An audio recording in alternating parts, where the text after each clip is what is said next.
전 예수님, 이관이 필립보입니다. 마테오복음서 12장 1절에서 32절 가르침을 합니다. 기도하고 시작합니다. 성부와 성자와 성령의 이름으로 아멘.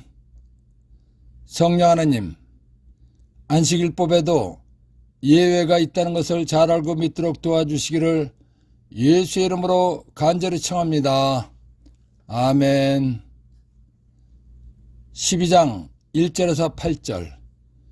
그때 예수님께서 안식일에 밀밭사이를 지나가시게 되었다. 그런데 그분의 제자들이 배가 고파서 밀 이삭을 뜯어먹기 시작하였다.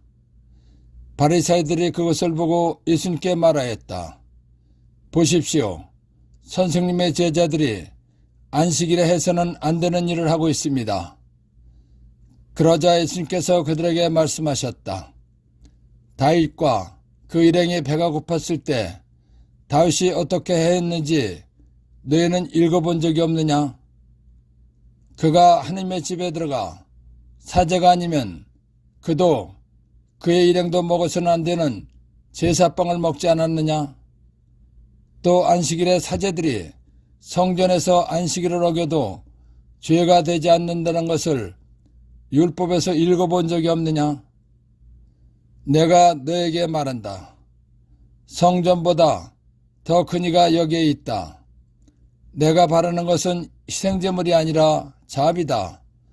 하신 말씀이 무슨 뜻인지 너희가 알았더라면 죄 없는 이들을 단죄하지는 않았을 것이다.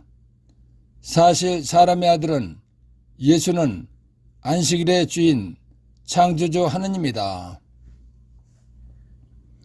탈출기 20장 8절에서 11절. 안식일을 기억하여 거룩하게 지켜라. 엿새 동안 일하면서 내 할 일을 다 하여라. 그러나 일의 날은 주 너희 하느님을 위한 안식일이다. 그날 너와 너희 아들과 딸, 너의 남종과 여종, 그리고 너의 집짐승과 내 동에 사는 이방인은 어떤 일도 해서는 안 된다. 이는 주님이 엿새 동안 하늘과 땅과 바다와 그 안에 있는 모든 것을 만들고 일의 날에는 쉬었기 때문이다. 그러므로 주님이 안식일에 강복하고 그날을 거룩하게 한 것이다. 탈출기 35장 2절. 엿새 동안은 일을 할 수 있다. 그러나 일의 날은 거룩하게 지내야 하는 안식일. 주님을 위한 안식의 날이니 이날 일하는 자는 누구나 사형을 받아야 한다. 하느님께서 안식일법을 만들어주신 이유는 안식일 날은 하느님을 섬기라는 것입니다.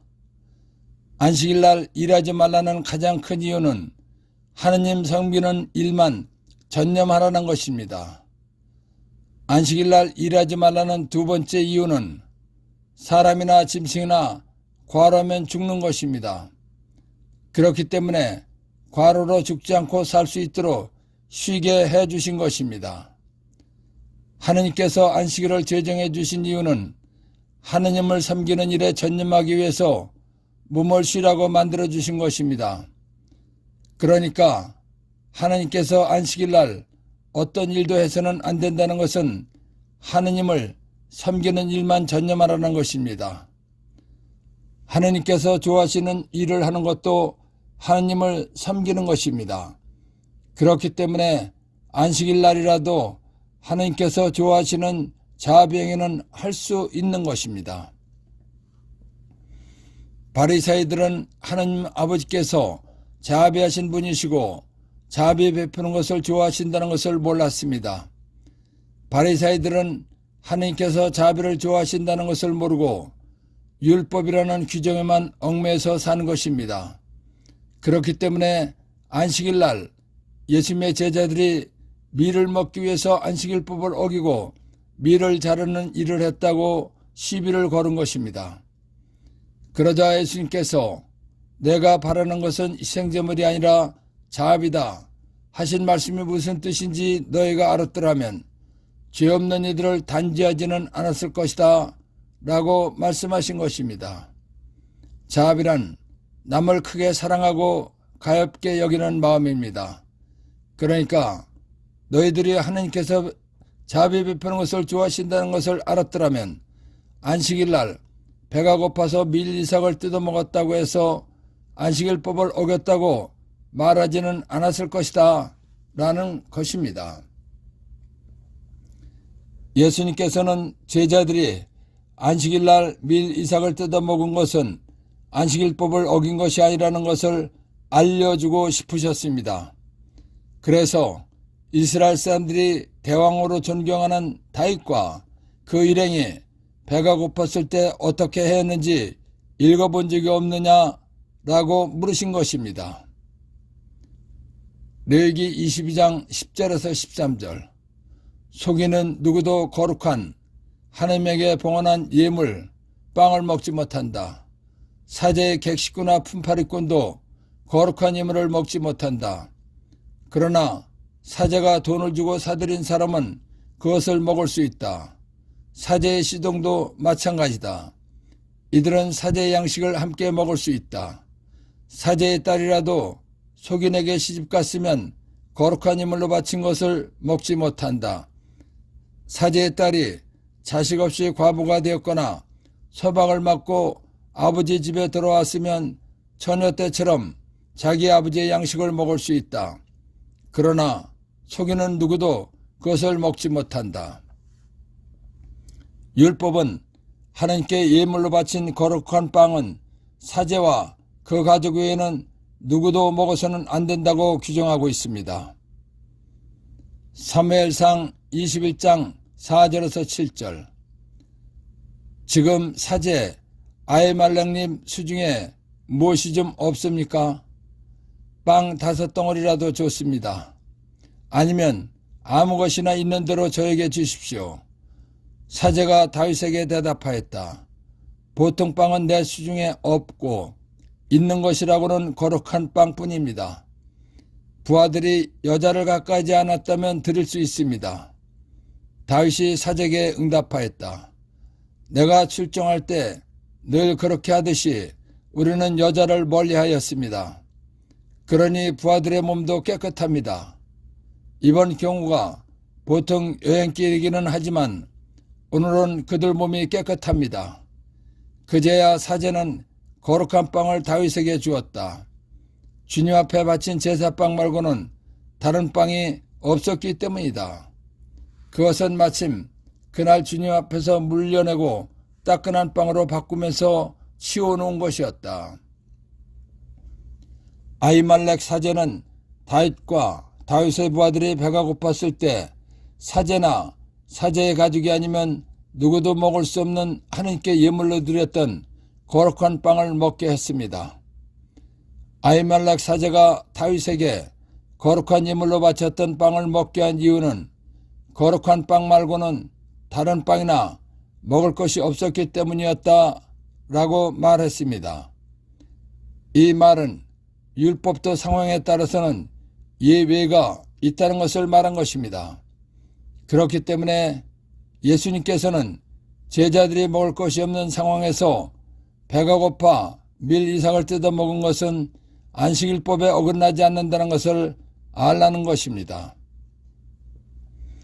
예수님께서는 계속해서 제자들이 안식일날 밀 이삭을 뜯어먹은 것은 안식일법을 어긴 것이 아니라는 것을 알려주고 싶으셨습니다. 그래서 안식일에 사제들이 성전에서 안식일을 어겨도 죄가 되지 않는다는 것을 율법에서 읽어본 적이 없느냐 하고 물으신 것입니다. 레위기 24장 5절에서 8절.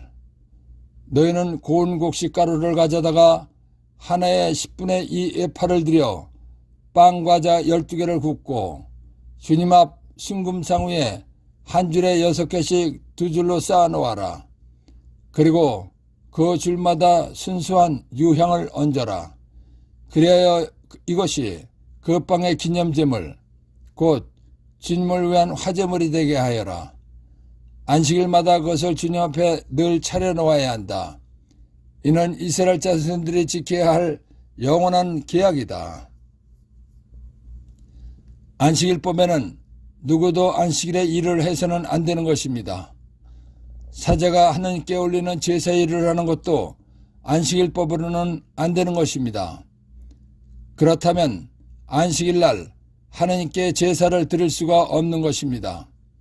그렇기 때문에 안식일의 주인이신 하나님께서는 사제에게 안식일날 제사를 지내라고 말씀하신 것입니다.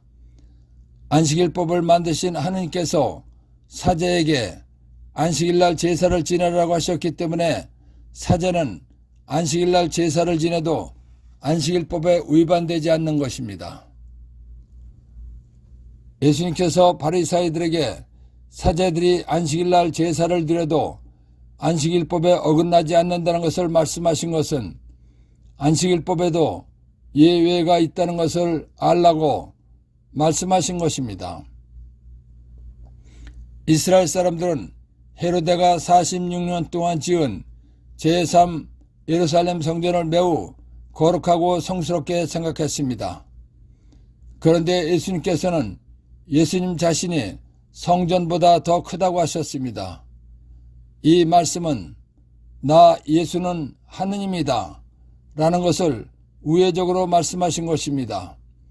다시 말하면 하느님인 나 예수가 율법에도 예외가 있다고 한 말은 옳은 것이다 라는 것을 말씀하신 것입니다. 예수님께서는 계속해서 제자들이 안식일날 밀 이삭을 뜯어먹은 것은 안식일법을 어긴 것이 아니라는 것을 알려주고 싶으셨습니다. 그래서 내가 바라는 것은 생제물이 아니라 자비다 하신 말씀이 무슨 뜻인지 너희가 알았더라면 죄 없는 이들을 단죄하지는 않았을 것이다 라는 말씀을 하신 것입니다. 사람의 죄값을 대신해서 죽어준 양이나 염소나 소를 희생제물이라고 하는 것입니다. 희생제물은 죄를 용서받고 하느님과 올바른 관계를 갖기 위할 때 드리는 것입니다. 그렇기 때문에 희생제물은 하느님께서 좋아하시는 것입니다. 그래서 바리사이들은 희생제물을 자주 드렸습니다. 루카복음 6장 36절 너희 아버지께서 자비하신 것처럼 너희도 자비로운 사람이 되어라. 바리사이들은 하나님과 올바른 관계를 맺기 위해서 희생제물 드리는 것을 하나님께서 최고로 좋아하시는 줄 알고 열심히 드렸습니다. 바리사이들은 하나님께서 희생제물 드리는 것을 최고로 좋아하시는 줄 알고 열심히 드렸지만 제자들이 안식일날 배가 고파서 밀 이삭을 뜯어먹은 것을 가지고 시비를 걸었습니다. 예수님께서는 바리사이들이 시비를 거는 모습을 보시고 하나님의 본바탕과 하나님께서 정말 원하시는 것을 알려주시고 싶으셨습니다. 그래서 하나님께서는 희생제물 바치는 것보다 자비를 원하신다고 말씀하신 것입니다. 하나님께서 희생제물 바치는 것보다 자비를 원하신다고 말씀하신 것은 하나님께서 정말 원하시는 것은 자비 베푸는 것이다 라는 것입니다. 예수님께서는 하나님께서 원하시는 것이 자비라는 것을 너희들이 알았더라면 남을 단죄하지 않았을 것이다 라는 것입니다. 그러시면서 예수님 자신이 하느님이시고 예수님께서 하신 말씀이 확실하다는 것을 알려주고 싶으셨습니다. 그래서 사실 사람의 아들은 예수는 안식일의 주인 창조주 하느님이다 라고 말씀하신 것입니다. 1. 안식일 유다교에서 일주일의 제7일인 성스러운 날을 말하는 것입니다. 이스라엘의 날짜 계산법으로는 금요일 저녁 해가 넘어가면서부터 토요일 해가 넘어가기 전까지를 안식일이라고 하는 것입니다. 이날은 모든 일을 하지 않고 하느님을 섬기며 쉬는 날입니다. 2. 이스라엘 사람들의 하루 기준과 우리의 하루 기준은 다릅니다. 우리나라와 전 세계는 밤 12시부터 다음날 밤 12시까지가 하루입니다. 그런데 이스라엘 사람들은 해가 넘어가면 하루가 시작되어서 다음날 해가 넘어가기 전까지를 하루라고 하는 것입니다. 이스라엘과 우리의 하루 계산 방법이 다르다는 것도 알면 성경을 이해하는 데 도움이 됩니다. 3. 유다교. 예수님께서 이 세상에 오시기 전인 구약시대에 모세의 율법을 기초로 이스라엘 사람들이 하나님을 믿던 민족 종교입니다. 유일신인 야훼 하느님을 믿으면서 메시아, 그리스도가 오실 것을 믿었습니다. 메시아, 구세주, 구원자가 오시면 지상 천국이 건설되리라 믿으며 선민의식을 강하게 갖고 있었습니다. 유다교라는 이름이 생긴 것은 기원전 4세기경부터입니다. 4. 선민의식. 이스라엘 사람들이 느끼는 종교적이고 민족적인 우월감입니다. 곧 하나님이 세계 모든 백성 가운데에서 이스라엘 백성만을 선택하여 하느님, 유일신을 믿게 하였다는 의식입니다. 5. 성전보다 더 큰 이가 여기에 있다. 이 말씀은 내가 하느님이다 라는 것을 말씀하신 것입니다. 6. 인류 역사상 최고의 희생제물. 사람을 사랑하시어 사람의 모든 죄값인 죽음을 대신해서 십자가에서 피를 흘리시고 생명을 바쳐 죽어주신 예수님이십니다. 7. 사람의 아들은 안식일의 주인이다. 예수님께서는 천지를 창조하시고 사람을 창조하시고 안식일법을 만드신 삼위일체 하느님이십니다. 그렇기 때문에 사람의 아들은 예수는 또한 안식일의 주인 창조주 하느님이다 라고 말씀하신 것입니다. 8. 사람의 아들. 사람의 아들 또는 인자는 고대 메소포타미아에서 유래한 근동지방의 관용구로 사람으로서 또는 나 자신을 뜻하는 것입니다. 유다교와 예수님 당시 많이 사용하던 말입니다. 제자들이 안식일에 밀 이삭을 뜯다 해서 발견한 보물. 율법에는 하나님께 거룩한 예물로 바쳤던 빵은 사제와 그 가족이 아니면 어느 누구도 먹을 수가 없는 것입니다. 그런데 배가 고파서 기진한 사람이 있을 경우 다른 것은 먹을 것이 없고 오직 하나님께 거룩한 예물로 바쳤던 빵밖에 없다면 먹어도 율법에 어긋나지 않는다는 것입니다. 그러니까 엄격한 율법에도 예외는 있다는 것입니다. 12장 9절에서 14절. 예수님께서는 그곳에서 자리를 옮겨 그들의 회당에 들어가셨는데 마침 거기에 한쪽 손이 오그라든 사람이 있었다. 사람들은 예수님을 고발하려고 안식일에 병을 고쳐주어도 됩니까? 하고 물었다. 그러자 예수님께서 그들에게 말씀하셨다. 너희 가운데 어떤 사람에게 양 한 마리가 있는데 그 양이 안식일에 구덩이에 빠졌다고 하자. 그러면 그것을 잡아 끌어내지 않겠느냐? 사람이 양보다 얼마나 더 귀하냐? 그러니 안식일에 좋은 일은 해도 된다. 그러고 나서 그 사람에게 손을 뻗어라 하고 말씀하셨다. 그가 손을 뻗자 다른 손처럼 성해져 건강하게 되었다. 바리새인들은 나가서 예수님을 어떻게 없앨까 모의를 하였다. 예수님께서 바리새인들의 질문에 답하시고 자리를 옮겨서 회당에 들어가셨습니다. 그런데 회당 안에는 한쪽 손이 오그라든 사람이 있었습니다. 한쪽 손이 오그라든 사람이 회당에 온 것은 하나님께 자비를 청하기 위해서 온 것입니다. 예수님께서 병자를 보기만 하면 고쳐주셨기 때문에 한쪽 손이 오그라든 사람을 고쳐주실 것은 뻔한 것이었습니다. 그런 것을 아는 바리새인들은 안식일법을 근거로 예수님을 고발할 생각을 했습니다. 그래서 안식일에 병을 고쳐주어도 됩니까? 하고 물은 것입니다.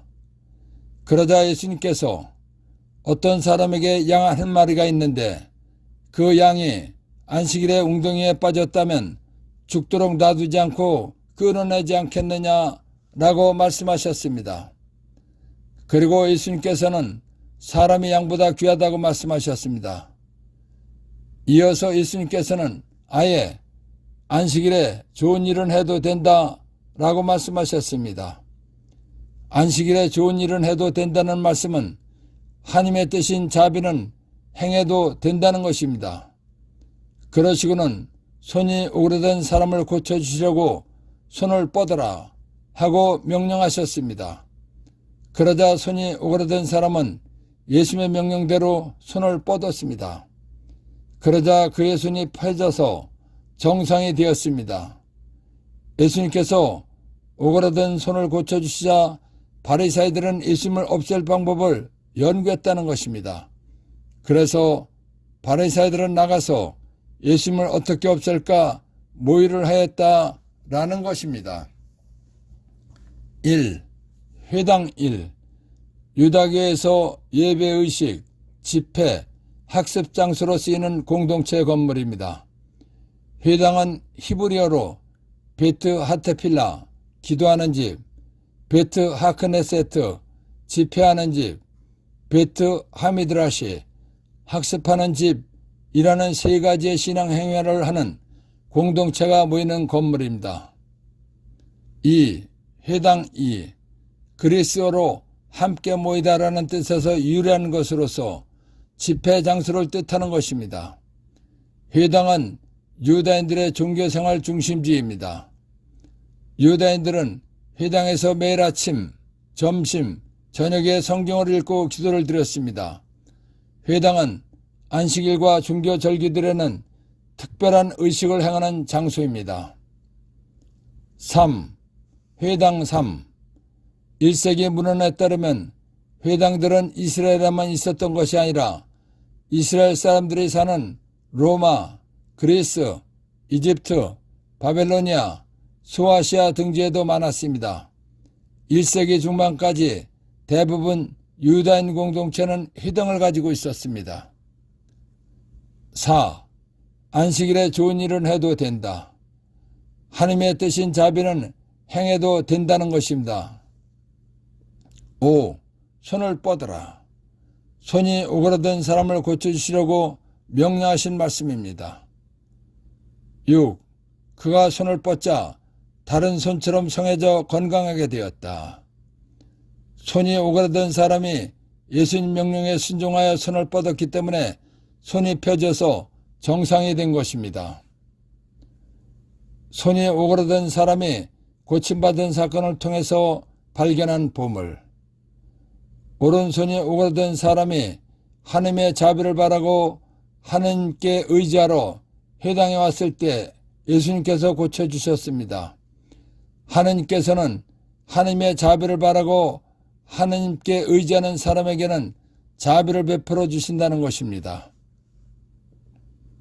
12장 15절에서 20절. 예수님께서는 그 일을 하시고 그곳에서 물러가셨다. 그런데도 많은 군중이 그분을 따랐다.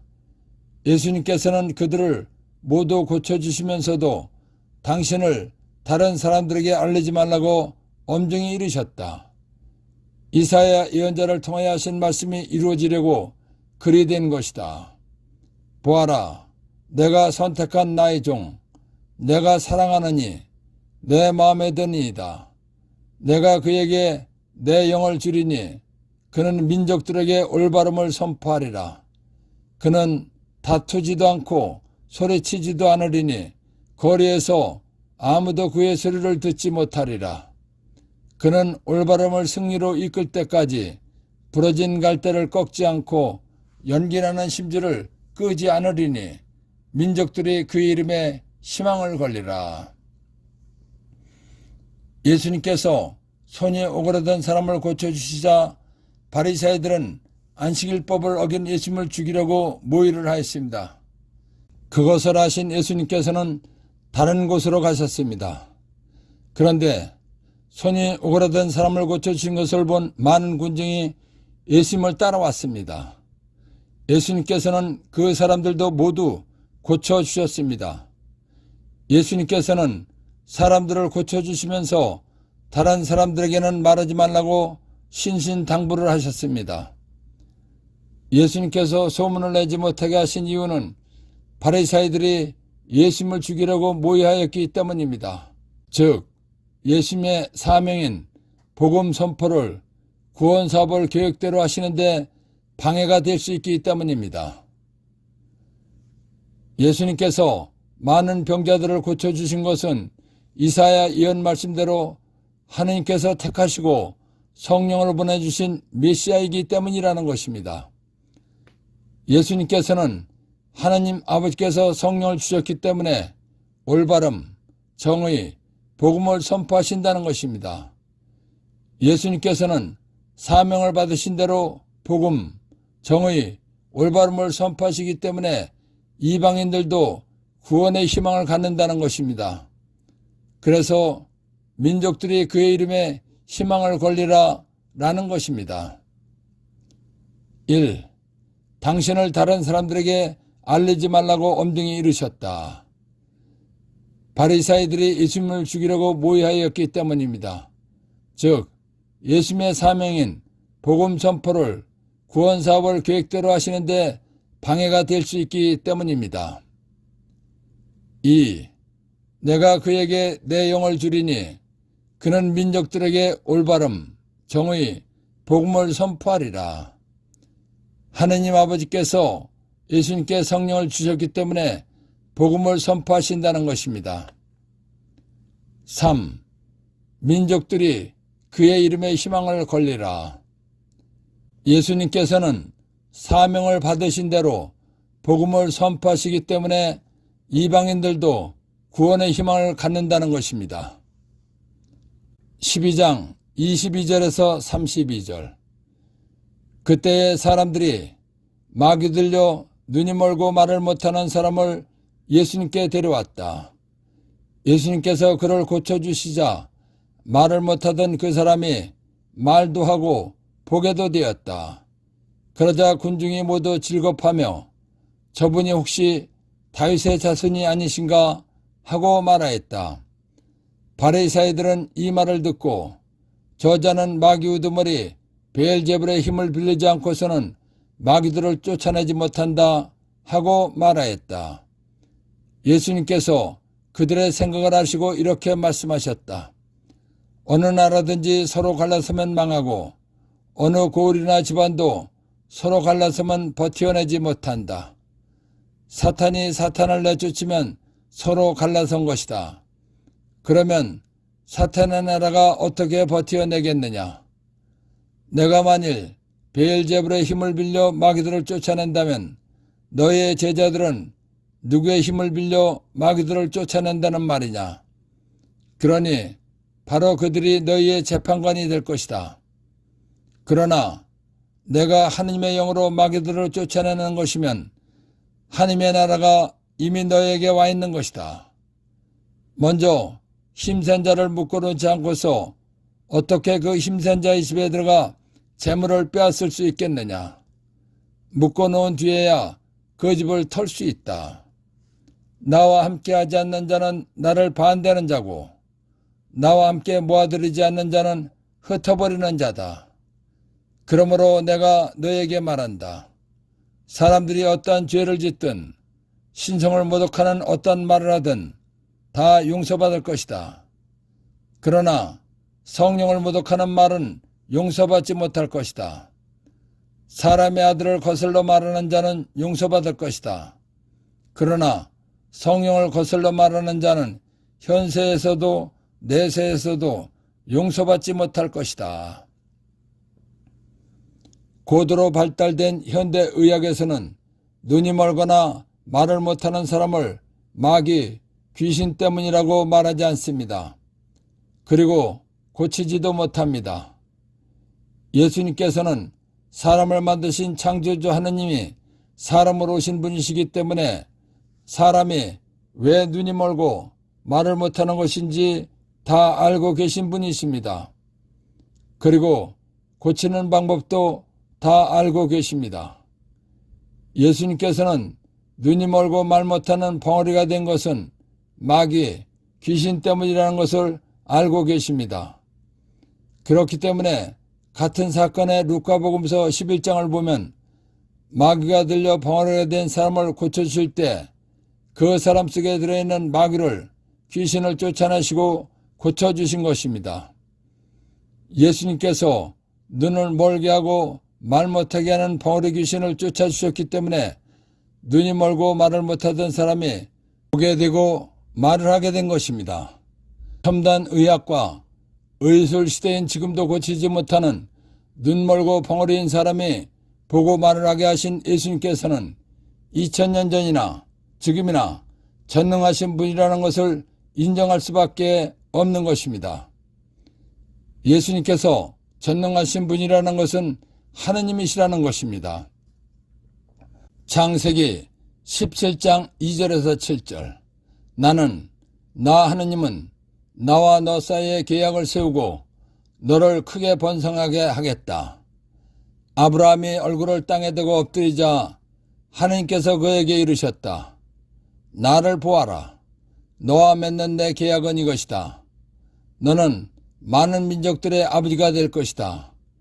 너는 더 이상 아브라함이라 불리지 않을 것이다. 이제 너의 이름은 아브라함이다. 내가 너를 많은 민족들의 아버지로 만들었기 때문이다.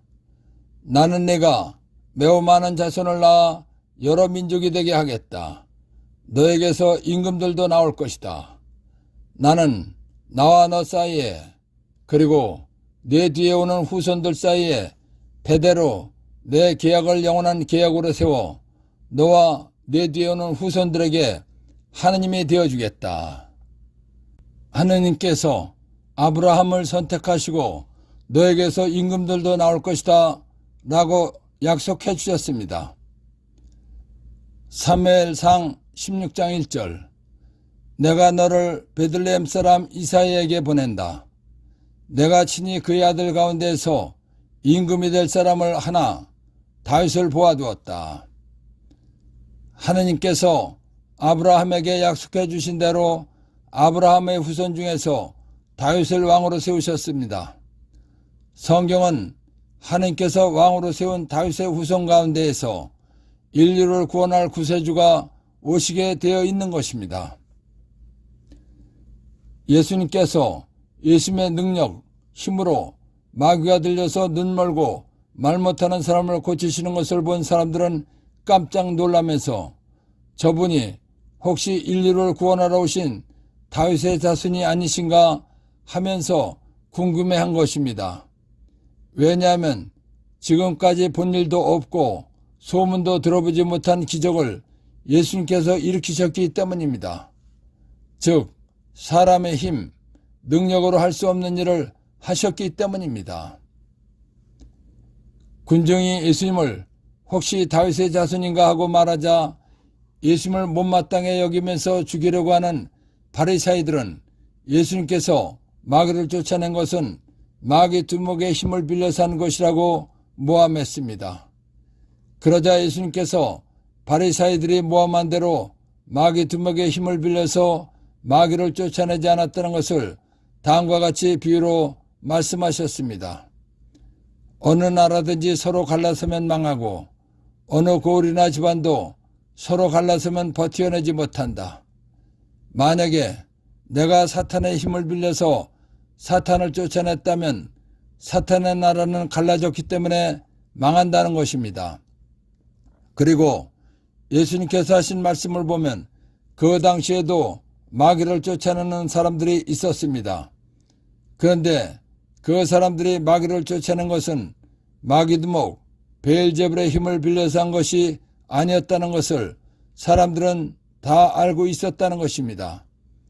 그렇기 때문에 바리사이들이 말한 대로 예수님께서 마귀 두목의 힘을 빌려서 마귀를 쫓아냈다는 말은 거짓말이라는 것입니다. 이스라엘 사람들은 하느님께서 약속해 주신 다윗의 자손이신 메시아, 구원자가 오시기를 몹시 기다렸습니다. 그런데 이스라엘 사람들이 기다리는 메시아이신 예수님께서는 이미 와 계셨습니다. 메시아이신 예수님께서는 마귀가 들려 눈이 멀고 말을 못하는 사람을 고쳐주시어 말을 못하던 그 사람이 말도 하고 보게도 해주셨습니다. 마귀가 들려서 눈이 멀고 말을 못하는 사람은 고치지 못합니다. 그런데 예수님께서 고쳐주신 것입니다. 예수님께서 마귀가 들려 눈이 멀고 말을 못하는 사람을 고쳐주셨다는 것은 예수님께서는 하나님께서 보내주신 메시아라는 것을 증명하신 것입니다. 그런데도 이스라엘 사람들은 메시아가 오시기를 기다리고 있었습니다.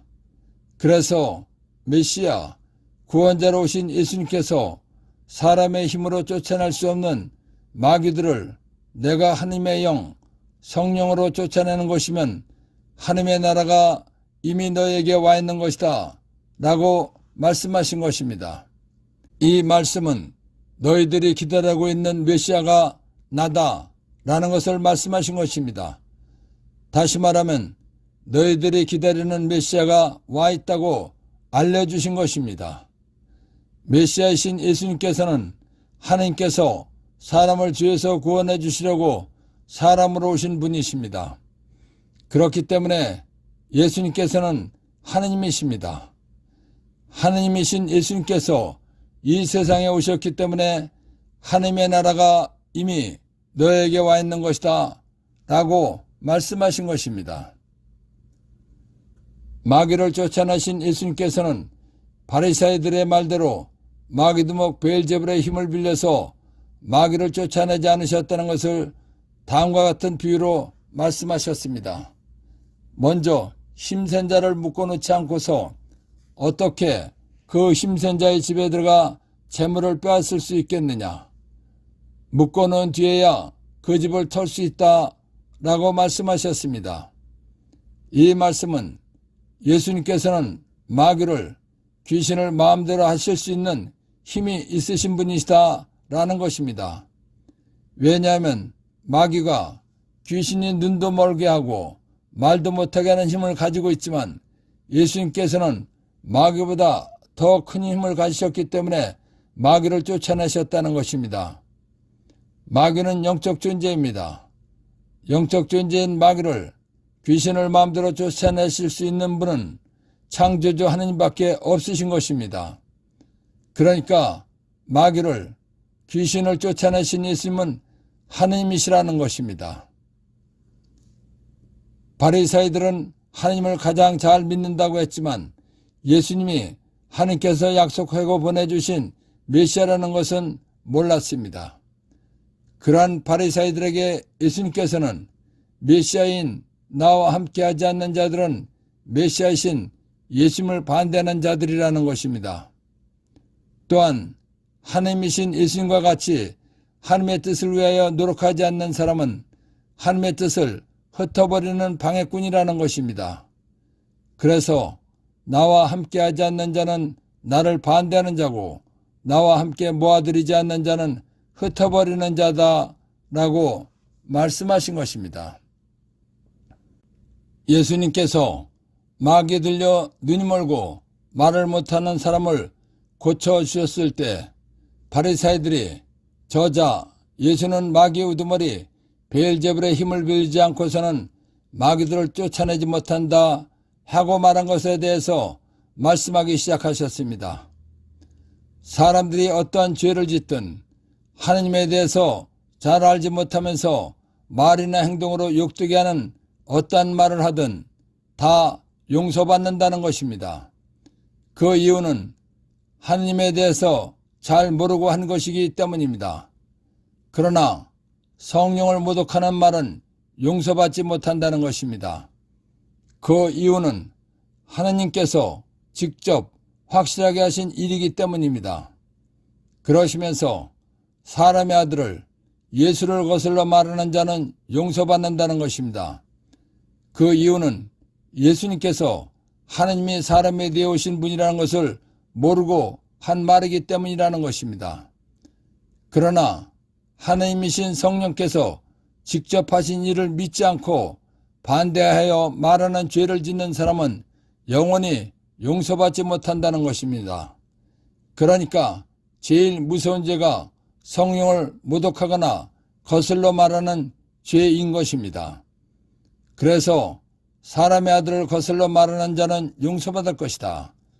그러나 성령을 거슬러 말하는 자는 현세에서도 내세에서도 용서받지 못할 것이다 라고 말씀하신 것입니다.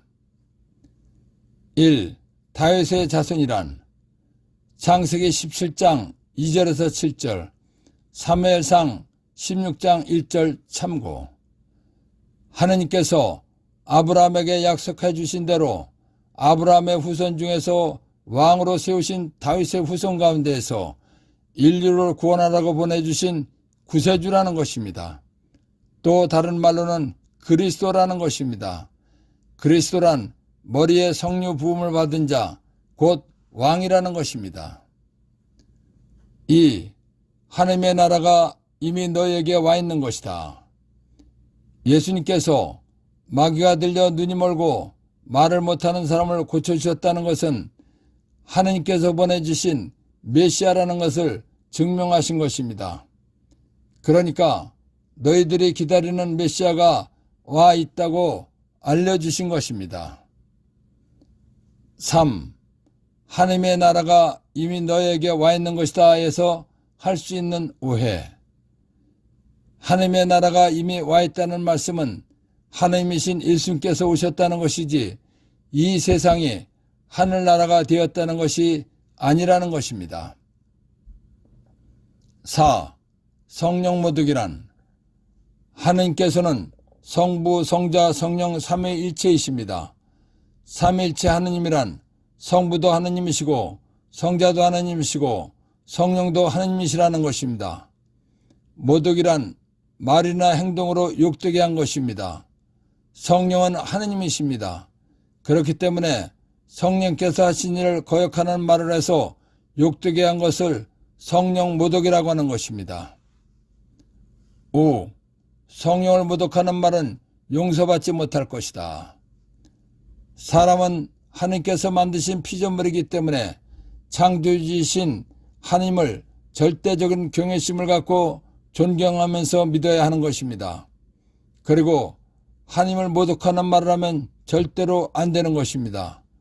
성령은 삼일체 하느님이시기 때문에 성령을 모독하는 말을 하는 것은 하느님을 모독하는 것입니다. 성령을 모독하는 말을 하는 사람은 현세에서도 내세에서도 용서받지 못하는 것입니다.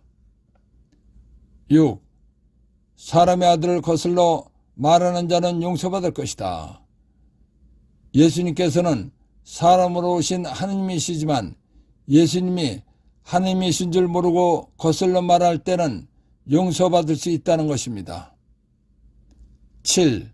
성령을 거슬러 말하는 자는 현세에서도 내세에서도 용서받지 못할 것이다. 하느님이신 성령께서 직접 하신 일을 믿지 않고 반대하여 말하는 죄를 짓는 사람은 영원히 용서받지 못한다는 것입니다.